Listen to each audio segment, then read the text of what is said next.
Welcome, everyone. Thank you for joining us for today's Appraisal Buzzcast. My name's Jim Morrison, and with me, as always, is our host, Hal Humphreys. Let me bring him in. Hey, Hal, how are you doing? I'm doing great, Jim. How are you today? I'm doing great. We are very lucky today. Our guest today is Malinda Griffin, who's the upcoming president of the NAA. Let me bring her in. How are you doing, Malinda? Doing great. How are you guys? Absolutely fantastic. Malinda, thank you so much for taking the time to be here today. I got to say, for the listeners out there, I've known Malinda for several years now, and a couple of things come to mind. Number one, she is a dogged supporter of appraisers. She has been heavily involved in the National Association of Appraisers, the NAA, for several years. She is the incoming president for the NAA. But Malinda, before we get into what you plan to do with your powers as president of the NAA, tell our listeners a little bit about you. How did you get into the appraisal business? Oh, wow. Gosh, that's so long ago. After my son was born, I started helping a friend from church check titles for attorneys, abstracting titles. And then my dad said one Sunday afternoon while we're rocking on the porch that I needed to diversify. You can't put all your eggs in one basket, and that I needed to be an appraiser because I had some estimating background from a prior career.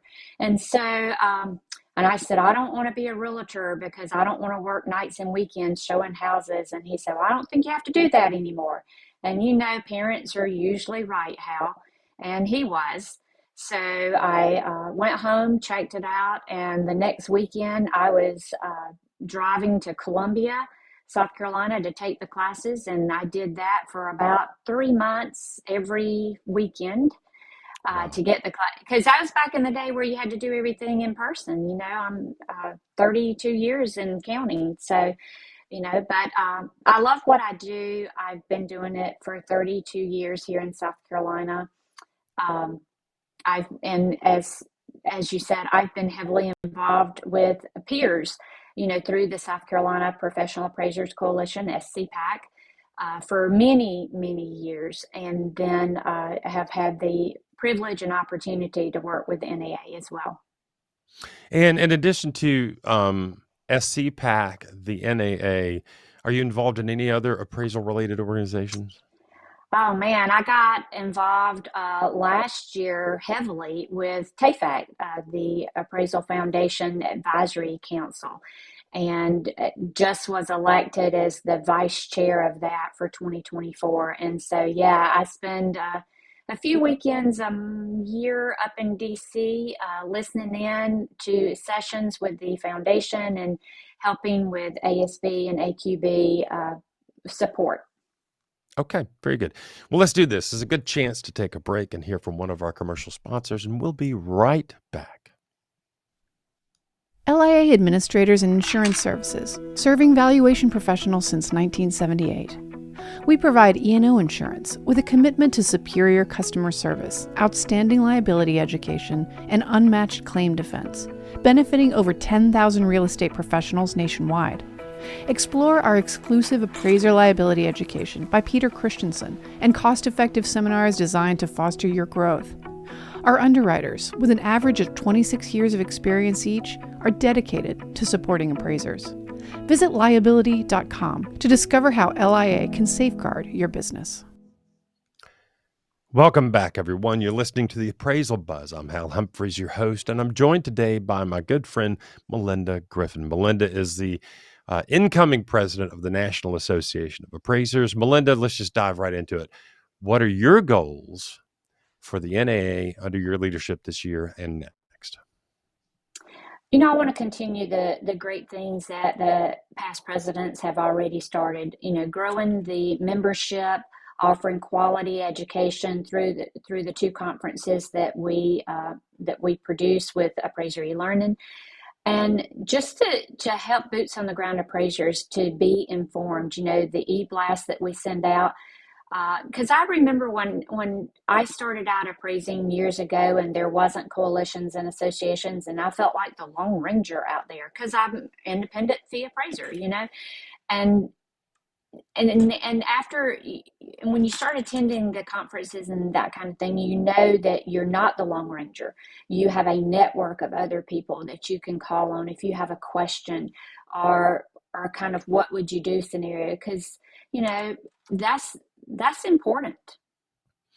It's critically important. And, most of us appraisers out here that do independent fee work are working by ourselves. There are some large firms out there, there's some medium sized firms, but the overwhelming majority of us appraisers are solo operators. And it's really tempting to sit there in your home office or in your own office, think about a thing, agree with yourself, and send the report out the door. And sometimes that's a really bad move. There are a number of times where I will call a friend and ask them for advice. And a lot of my friends I met through the NAA and by attending the conferences. Malinda knows this. I think some of the folks in the crowd know this. I am a proud member of the NAA. I'm on the board of directors. I serve at the pleasure of Malinda Griffin at the NAA. They do really good things for appraisers. There's the George Harrison Scholarship Fund. There's the Appraiser Relief Fund that provide very real, tangible benefits to appraisers. Malinda, I'm really excited to see what you do with the NAA the next couple of years. I am going to take a real quick break and hear from one of our sponsors, and we'll come back. The Dictionary of Real Estate Appraisal, 7th edition, is a landmark text that reflects the depth and breadth of appraisal knowledge. Each entry, definition, and reference has been painstakingly researched and designed to reflect an expert understanding of issues that currently impact the profession. The new dictionary is an essential authoritative resource for all appraisers. The dictionary is divided into 2 sections, an alphabetical listing of terms directly related to real estate appraisal, and an addendum with topical glossaries and compilations of terms used by related real estate professionals. Find it at appraisalinstitute.org/dictionary7. Welcome back, everybody. You're listening to the Appraisal Buzz. I'm your host, Hal Humphreys. I've got Malinda Griffin on the line with me today. Malinda, we've talked about your plans for the NAA coming up. Really excited about that. Now, you are not actually president of the NAA just yet. You get installed this spring. Tell me, when do you get installed and where do you get installed? I get installed next month, actually. Hal will be in Colorado Springs for the ACTS conference, which is the Appraisal Trade Show and Conference for Appraisers. That's the conference we move around. It was in Sacramento last year. The year before that, it was in my great state here in South Carolina. It's been in Nashville. 2025, it will be in San Antonio, Texas. So, and it was in Bay St. Louis once, in Mississippi. So it's just a great place, but that's where we hold our installations, and our new board will be coming on at that time too. We'll roll off a couple of people, roll on a couple of people. So I'm really excited about going to Colorado Springs and seeing what we're going to do out there. So we're talking right now about the ACTS Conference, Appraisers Conference and Trade Show in Colorado Springs next month.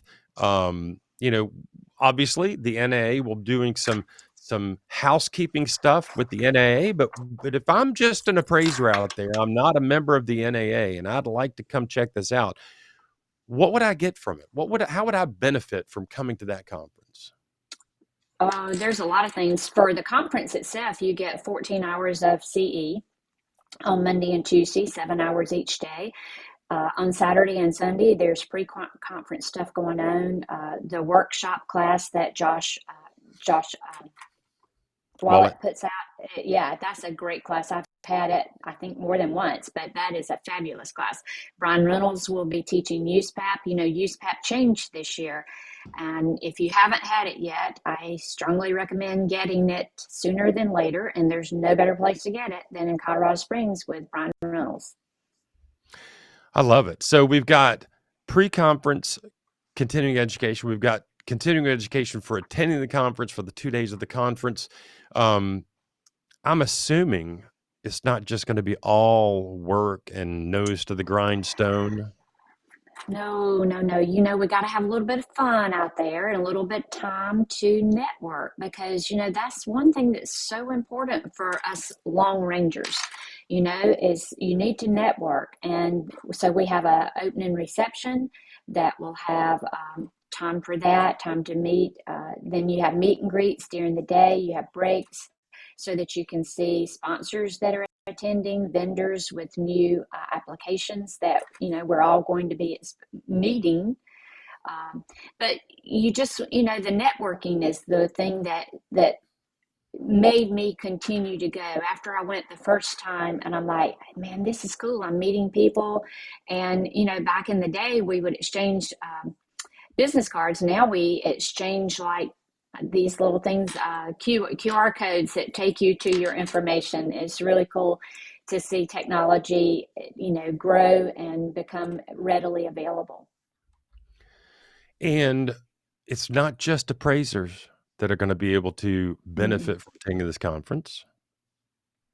Trainees, we're hosting the Appraiser Diversity Initiative Workshop on Sunday. And that's, if you're an aspiring appraiser that wants to learn more about it, that's a great opportunity. There'll be some scholarships awarded through the participation of that workshop. Then NAA does their own trainee supervisor outing that afternoon after the ADI workshop so that you can continue to talk to people. You have the opportunity to talk to real appraisers. There's going to be probably around 250 there. And so, but you get to also talk with the matters that be, the people from Fannie Mae and Freddie Mac, FHA, VA, all the people that you will be working with at some point in the future once you become an appraiser or already are. A lot of people don't realize how touchable those people are, but they're real. They're just like us.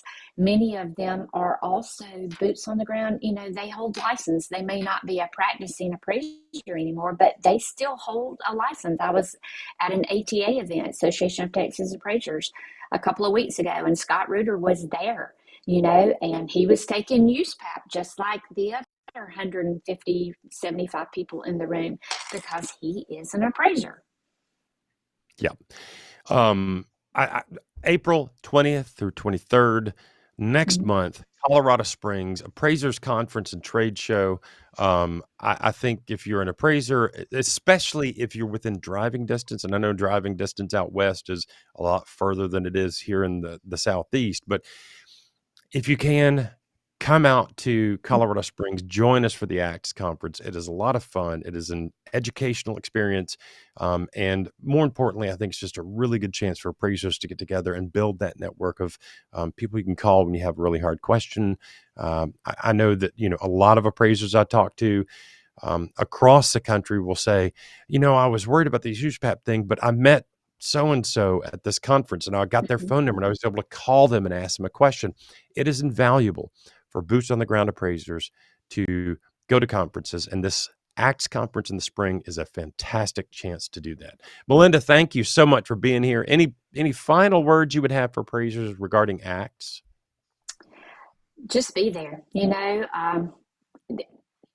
be there, come experience it for yourself. If you've never been to a national conference, come experience it, and then you'll see why we do it, why we talk about it so much, because it's unreal how many people you can meet at one time.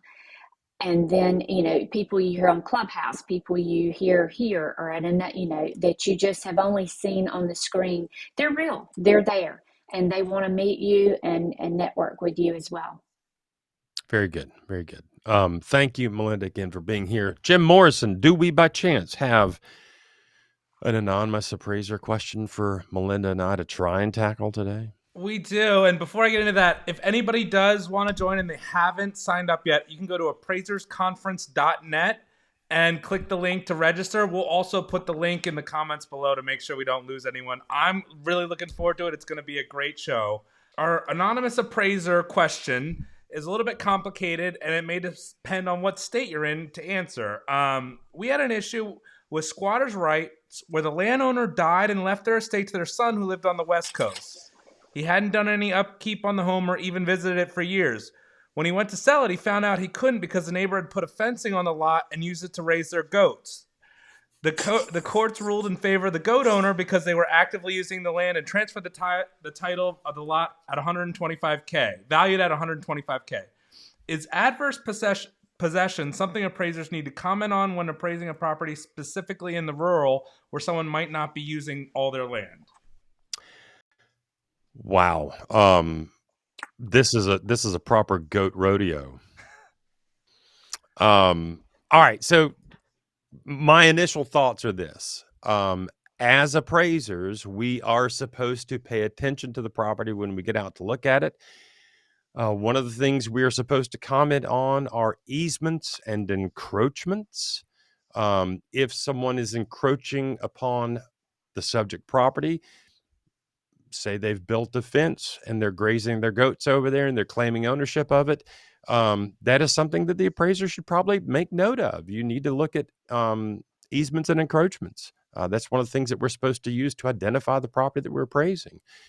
That might very well have an impact on value. Now, in my experience, adverse possession is a real thing, but is awful difficult to actually gain title to a piece of property through adverse possession. I'm speaking from history in Tennessee. I think there is a 7-year statute associated with that. And I'm not an attorney, so I'm talking, kind of out of my wheelhouse here. But there's a statute of time that you have to occupy the property. The occupation has to be open, out in just plain view of everybody, no hidden part of the occupation, and it has to be hostile, meaning I'm doing this, in a hostile fashion. That can manifest itself in a number of ways. Look, again, I'm not an attorney, but I do know that we as appraisers, part of the benefit of an appraiser going out and looking at a property, be it residential, be it rural residential, be it farmland or whatever, is being able to identify, hey, that fence looks like it's not on our, or it's on our property line, or it's on our property, and that dude's grazing goats over here. That's something we need to think about as an encroachment. Malinda, do you have any thoughts on this adverse possession issue? Totally agree with you there, Hal. Again, I'm not an attorney as well, but when you see something like that, you definitely, I take a picture of it. I note it in my work. It is very hard to prove that, that kind of ownership, and it doesn't happen often, but it does happen. So you definitely want to be up to date with what your state says about it, because South Carolina could say one thing, Tennessee could say something else. And so you want to know what your state, how they react to this, but you definitely want to put it in the report and note it in your work file. Very good. Very good. So, Jim Morrison, it seems like we've done a fairly good job of just making something clear as mud, as usual. Well, yeah, I appreciate it. I know that's a difficult question, and it really does depend on your state. So you need to find out, what the rules are for your state. Some of them, it's like Hal said, 7. Some years it's 20. So it all depends on what your state rules are. Yeah. Malinda, thank you so much for taking the time to be with us today. Thank you for having me. I'm looking forward to seeing you next month at the ACTS conference. It's going to be a lot of fun. Absolutely. Jim, do we have anything else? Nope, that's it, Malinda. Thanks. We really appreciate it. You're welcome. Have a great day, guys. You too. In that case, for Jim Morrison and Malinda Griffin, I'm Hal Humphreys, and that is your appraisal buzz for this week.